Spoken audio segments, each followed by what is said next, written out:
Okay mga kaibigan, habang po tayo ay nandito po sa bakasyon, no? At ako po ang nagmamaneho ngayon mga kaibigan. Ngayon, kahapon nga po, lumabas po itong mga kangkong vloggers at sinasabi po nila na ang mainstream na Yahoo News ay fake news daw. I am challenging each and every one of you. How can you prove that a mainstream international platform like Yahoo is actually fake news?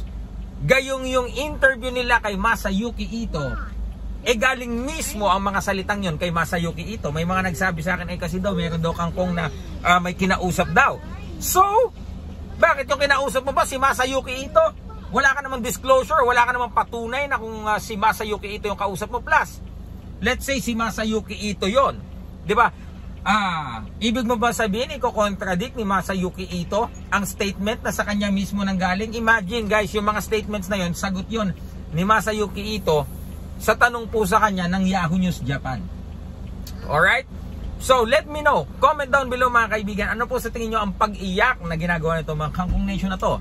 Hinggil po dito po sa pagkakatanggal ni Casimero at hindi na po interesado sa kanya si Masayuki Ito. Silver Boys TV.